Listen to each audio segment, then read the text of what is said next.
Assalamualaikum warahmatullahi wabarakatuh. Waalaikumsalam. Perkenalkan, saya Siti Fatimah, CGP Angkatan 8 dari SDN Malakasari 04, Jakarta Timur. Hari ini saya akan melakukan coaching supervisi akademik. Kali ini saya tidak sendiri, saya ditemani oleh Ibu Kartika Sulu Pertiwi, SPD, yang biasa dipanggil Ibu Tika. Beliau adalah guru kelas 4 di SDN Malakasari 04, Jakarta.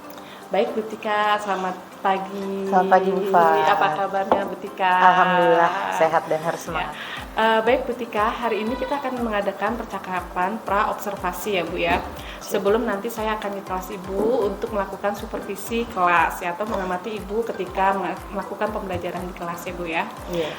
Tujuan supervisi ini Bu adalah untuk mengetahui atau mengevaluasi proses pembelajaran yang Ibu Tika lakukan di kelas ya Bu. Dan percakapan kita ini yang diawali dengan pra-observasi. Nah, ini tujuannya untuk melihat persiapan Ibu ketika nanti melakukan pembelajaran di kelas, gitu ya Bu ya. Iya.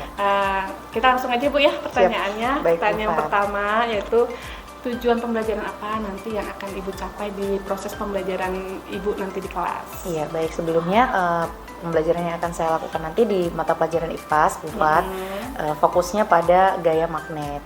Di sini di modul ajar saya ada 4 tujuan pembelajaran. Yang pertama itu siswa dapat memahami 3 cara pembuatan magnet. Ya, yang kedua siswa dapat mendeskripsikan cara pembuatan magnet melalui sebuah gambar. Yang ketiga, siswa dapat mendemonstrasikan 3 cara pembuatan magnet. Dan yang keempat, siswa dapat menjelaskan langkah-langkah pembuatan magnet dengan benar. Baik. Dari tujuan-tujuan pembelajaran yang tadi Ibu jelaskan ya Bu ya, bagian area pengembangan mana yang hendak Ibu capai dari tujuan pembelajaran yang tadi? Iya.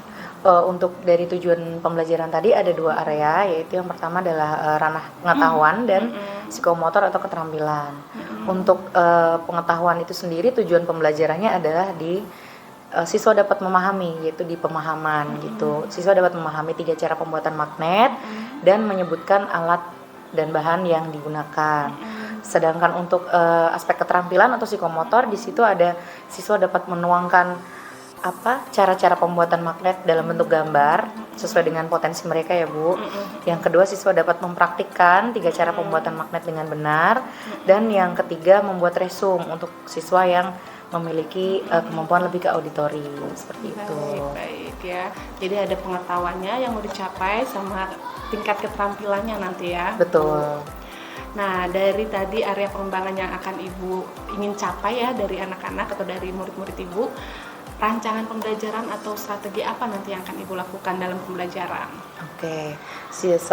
Sebelumnya dari awal tahun ajaran kemarin saya sudah melakukan asesmen diagnostik ya Bu, sesuai dengan pembelajaran berdiferensiasi seperti itu. Jadi 3 tipe belajar siswa sudah saya petakan, yaitu tipe belajar auditori, kinestetik, dan satu lagi audiovisual begitu. Jadi strategi pembelajaran yang saya gunakan nanti adalah pembelajaran berdiferensiasi, yang mana saya juga melakukan diferensiasi proses dan hasil.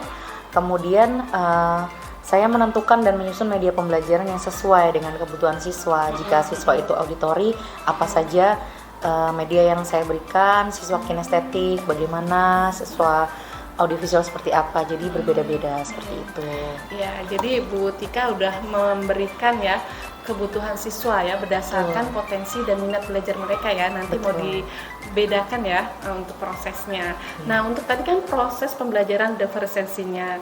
Kalau untuk KSE-nya ada gak ya Bu ya? Kira-kira nanti Ibu akan memberikan apa gitu ke anak-anak? Oke, untuk sosial emosionalnya. Iya, kesiapan sosial emosional nanti saya akan memberikan ini dulu di awal pembelajaran. Saya ingin mengetahui begitu bagaimana sih perasaan siswa di awal pembelajaran ini sudah siap atau belum, seperti itu. Dan nanti di akhir pembelajaran saya evaluasi lagi, refleksi lagi bagaimana sih perasaan siswa setelah melakukan pembelajaran, apakah lebih bahagia atau justru lebih tidak bersemangat. Jadi nanti itu dari situ kita bisa tahu. Pasti kalau dari rancangannya sila pasti lebih bersemangat. Amin. Ya. Tadi kalau saya simak berarti refleksinya sudah ada ya Bu ya. Tadi refleksinya berupa apa aja nanti di proses pembelajaran?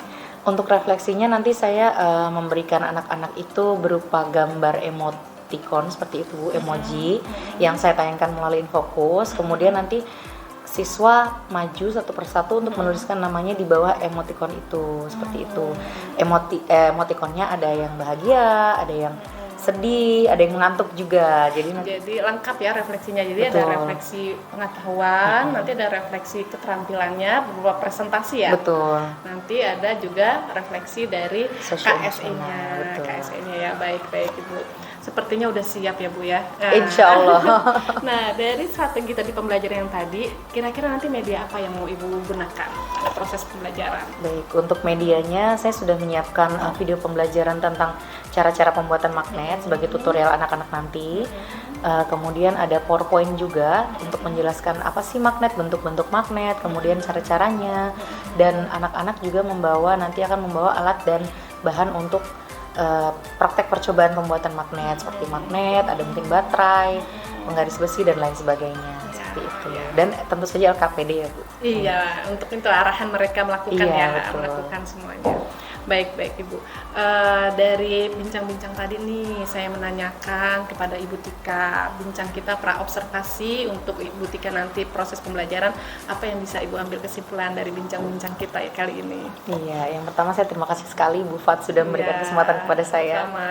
Kemudian dari sini saya bisa paham kalau dalam pembelajaran itu guru harus mempersiapkannya terlebih dahulu, baik itu berupa modul ataupun media-media pembelajaran yang sesuai dengan karakter siswa gitu. Jangan sampai kita membuat media pembelajaran yang tidak sesuai begitu. Dengan persiapan seperti itu harapannya siswa dapat belajar dengan lebih bermakna, dan kalau pembelajaran itu bermakna kan otomatis pengetahuan itu akan menempel lebih lama, jangka panjang untuk siswa begitu. Alhamdulillah ya. Semoga apa yang kita bincangkan hari ini bermanfaat ya Bu Tika. Amin. Dan kita akan melakukan proses pembelajaran hari apa Bu Tika? Ada jadwal IPAS hari untuk pembelajaran ini? Iya, untuk jadwal pembelajarannya besok Bu, hari Rabu tanggal 11 Oktober. Iya, terima kasih. Nanti saya datang ke kelas Ibu ya. Siap. Iya, terima kasih. Ya, anak-anak, sebelum kita mulai pembelajaran, Bu Tika mau tanya dulu nih sama anak-anak, how do you feel today? Jadi pagi ini sebelum anak-anak belajar, bagaimana perasaannya? Ada yang sedih? Sedihnya kenapa? Oh, dimarahin, dipaksa sekolah. Siapa yang masih ngantuk? Oke, banyak sekali yang ngantuk ya. Siapa yang sudah bersemangat dari pagi? Wah, keren. Nah, nanti setelah kita belajar, semoga anak-anak semuanya yang ngantuk, yang sedih, yang bad mood bisa menjadi bahagia dan bertambah ilmunya ya. Amin. Nah, sekarang anak-anak kita mulai membentuk kelompok seperti yang kemarin sudah kita bentuk ya. Ada kelompok apa saja? Auditori, kinestetik, dan visual. Oke, silakan kalian bentuk kelompoknya berkelompok sesuai kelompok masing-masing. Assalamualaikum warahmatullahi wabarakatuh.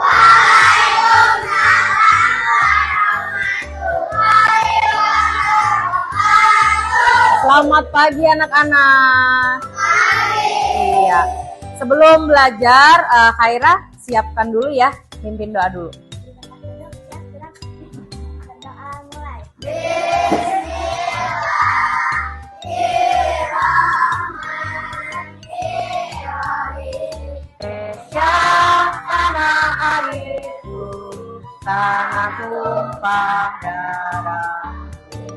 Sebelum kita belajar, absen dulu ya. Hari ini siapa yang tidak masuk? Vidi dan Atala. Ada yang tahu Vidi dan Atala kenapa tidak masuk? Vidi sakit. Atala juga sakit kayaknya ya. Kita doakan semoga Vidi dan Atala cepat sembuh. Hari ini kita belajar IPAS. Masih ingat dengan materi yang kemarin kita sudah pelajari adalah gaya apa? Magnet. Iya, gaya magnet. Magnet itu disebut juga dengan besi berani. Tidak, bentuk-bentuk magnet apa saja? Batang. Terus magnet apa? Magnet O. Tapal kuda. Apalagi hari ini kita akan belajar tentang pembuatan magnet sederhana. Siapa di sini yang sudah pernah membuat magnet? Rafa bikin magnetnya pakai apa, Rafa? Pakai baterai. Kalau Dava pakai apa? Pakai baterai juga. Raja? Pakai magnet. Nah, nanti apa saja sifat-sifat magnet? Coba dibaca yang nomor. Ya, yang pertama dengan gosokan, yang kedua dengan induksi, dan yang ketiga dengan elektromagnet.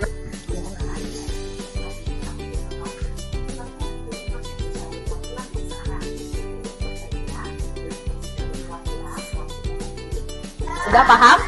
Nah, sekarang saatnya kita membentuk kelompok. Kemarin kita sudah membentuk kelompok ya, sesuai dengan gaya belajar anak-anak. Siapa yang di sini suka menggambar? Ya, suka menggambar sudah berkelompok di kelompok visual? Ya, siapa yang suka melakukan kegiatan? Nah, sudah berkelompok di kelompok apa namanya? Kinestetik. Kelompok yang suka bercerita dan mendengar cerita? Ya, kelompok apa namanya? Auditori.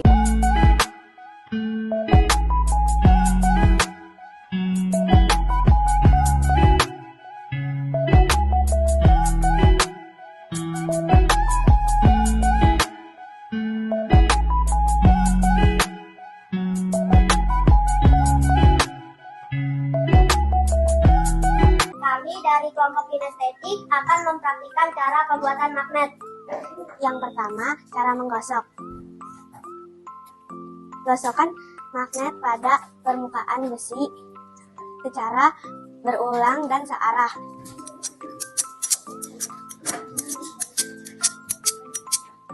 Tempelkan pada benda besi yang lebih kecil. Cara yang kedua, dengan induksi. Tempelkan paku kepada magnet. Lalu isi stempel, tempelkan kepada paku.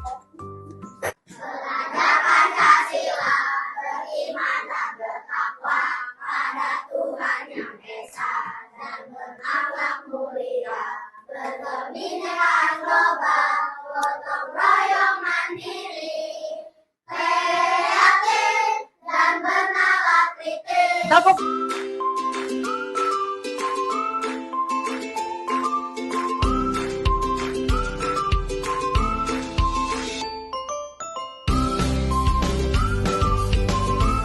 Korbannya, siapakah dia? Player nomor 14, siapa 14? Ya, tepuk tangan buat Fadil. Yang lain yang tidak mendapatkan 100, tidak usah berkecil hati, nanti kita belajar lagi. Apa saja yang kita pelajari hari ini? Apa? Cara membuat magnet. Apa saja cara membuat magnet? Gosokkan.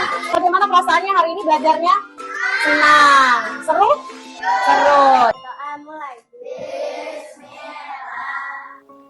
Assalamualaikum warahmatullahi wabarakatuh. Kembali lagi dengan saya Siti Fatimah, CGP Angkatan 8 dari SDN Malakasari 04, Jakarta Timur. Kali ini saya ditemani oleh pengajar praktik saya, yaitu Bapak Zulkarnain Wahab dari SDN Pondok Bambu 14. Kemudian saya tetap ditemani oleh Ibu Tika, Ibu Kartika Sulu Pertiwi, SPD, guru SDN Malakasari 04, kelas 4C. Assalamualaikum warahmatullahi wabarakatuh. Waalaikumsalam warahmatullahi wabarakatuh. Iya, kita bertemu lagi nih Bu Tika setelah kita mengadakan bincang-bincang pra observasi kemarin. Kemudian saya mengamati proses pembelajaran dari Bu Tika. Sekarang kita bincang-bincang lagi pasca observasinya nih Bu Tika. Iya, Baik, bincang-bincang ini kan kita untuk mengevaluasi proses pembelajaran yang sudah Bu Tika lakukan kemarin. Ya. Yang pertama mau saya tanyakan gimana perasaan Bu Tika setelah melakukan proses pembelajaran dengan disupervisi akademik.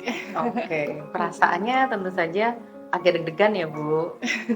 Jadi karena diamati gitu, seperti supervisi kalau kepala sekolah gitu.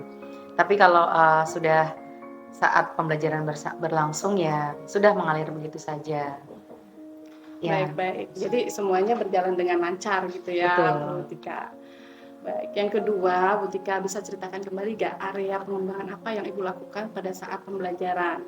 Ibu memakai strategi apa, metode apa, ada pembelajaran diferensiasinya ya kemarin ya. Oke. Kalau untuk area pengembangan di sini saya ada 2 area pengembangan, yaitu area pengetahuan dan keterampilan atau psikomotor gitu. Untuk pengetahuannya sendiri di situ tujuannya adalah agar anak-anak bisa memahami Bu, langkah-langkah atau cara-cara untuk membuat magnet secara sederhana.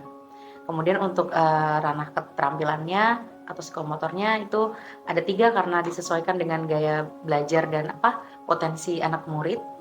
Untuk yang kinestetik di situ ranah keterampilannya itu agar anak-anak bisa mempraktikkan atau istilahnya melakukan begitu ketiga cara pembuatan magnet ini. Kemudian untuk yang auditori di sini anak-anak keterampilannya adalah membuat resume, Bu. Membuat resume, jadi langkah-langkah membuat magnet itu seperti apa mereka ceritakan dalam bentuk narasi.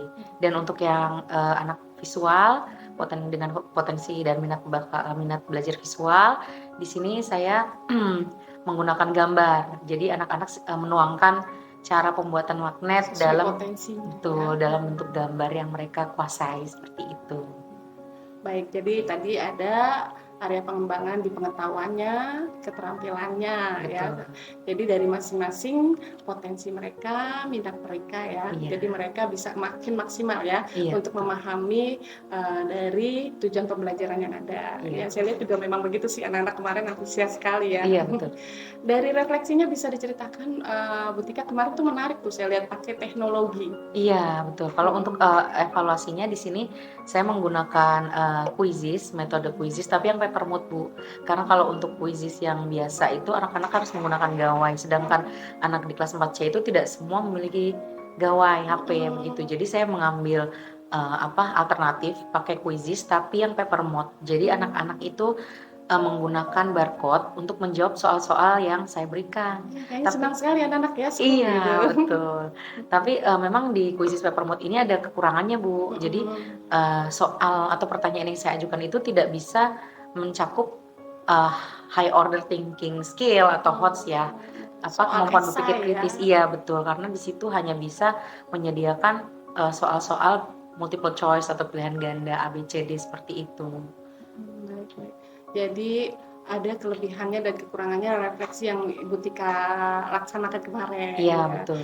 Kalau KSE-nya kemarin juga saya lihat sudah ada ya di bagian mananya tuh, Bu? KSE di sini di sebelum pembelajaran, di awal pembelajaran sama di akhir pembelajaran, Bu. Jadi di awal ini untuk saya mengetahui nih kesiapan belajar anak tuh seperti apa, apakah ada yang masih ngantuk, malas dan lain sebagainya. Nah, nanti setelah kita melakukan pembelajaran, apakah mereka masih merasakan hal tersebut begitu, maksudnya masih ngantuk atau ada perubahan yang cukup signifikan begitu. Dan kemarin alhamdulillah sudah ada perubahan begitu dari awal yang mereka masih kurang bersemangat, di akhir alhamdulillah mereka happy, senang begitu. Ya saya lihat di awal Bu Tika bertanya perasaan gimana, ada yang masih ngantuk masih, katanya ada yang males ya. Betul. Karena dipaksa ya sekolah. Tapi setelahnya mereka happy ya, gembira ya dengan proses refleksi dan proses pembelajaran yang berbeda-beda itu ya, sesuai potensi mereka. Terus jadi menurut Ibu apa yang sudah Ibu lakukan proses pembelajaran kemarin, area pengembangan yang ingin Ibu inginkan dari anak-anak dari tujuan pembelajaran itu apakah sudah tercapai gitu?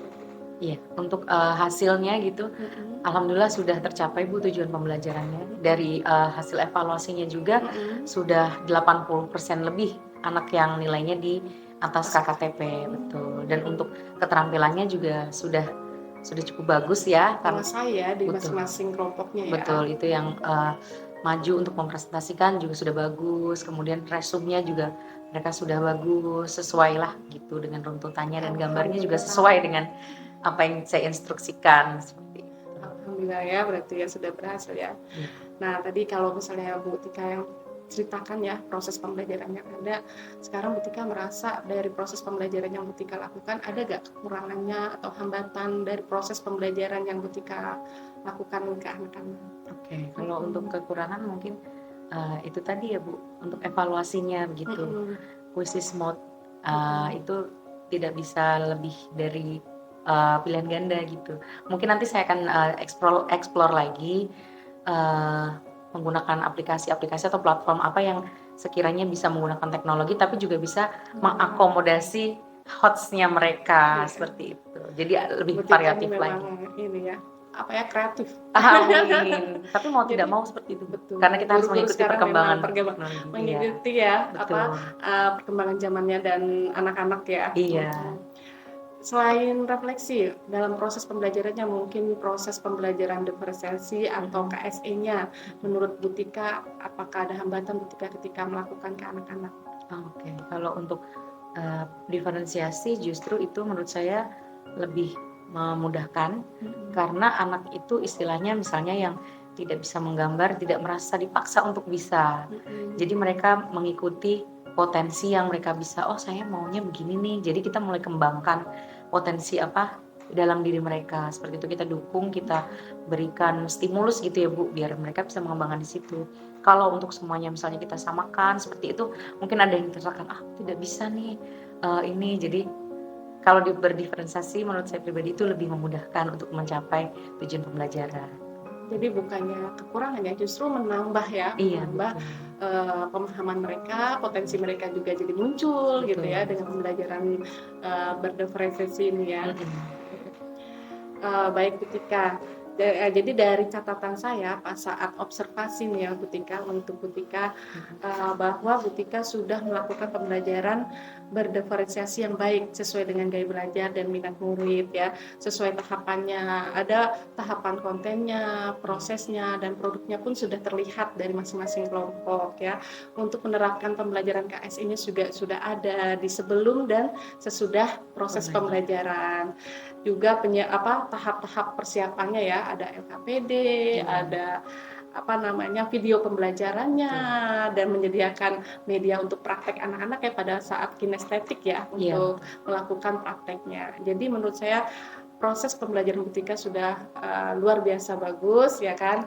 Dan apalagi refleksinya saya juga belajar dari Bu Tika, yaitu refleksinya menggunakan game ya. Itu yang bisa nanti ditularkan juga ke guru-guru yang lain.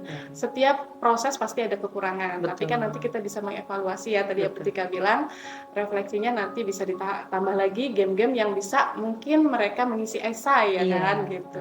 Semuanya itu untuk mempermudah siswa dan mempermudah guru ya. Iya, betul. Baik, itu saja sih evaluasi dari saya dan semuanya sudah baik. Mungkin dari Pak Jul ada tambahan untuk proses pembelajaran Bu Tika?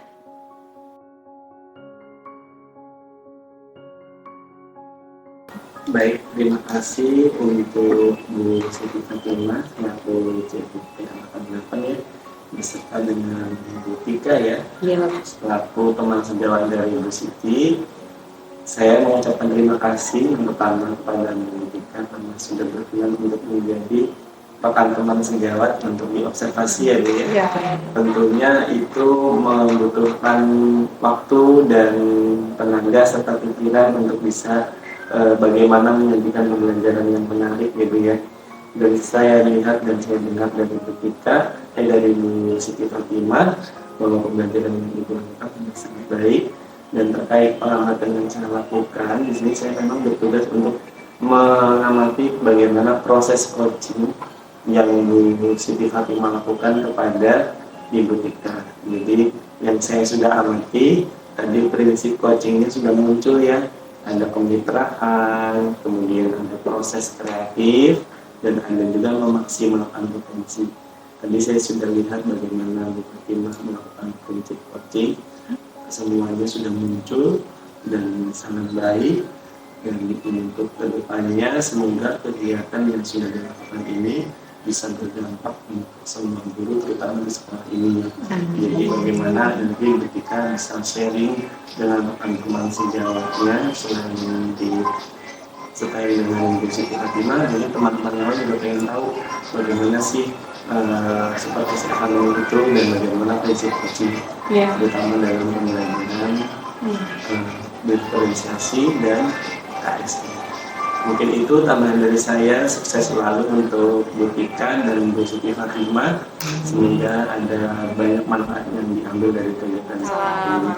Terima kasih. Wassalamualaikum warahmatullahi wabarakatuh. Waalaikumsalam. Untuk pertemuan bincang-bincang pasca observasi kita Pak, semoga kita selalu diberikan kesehatan.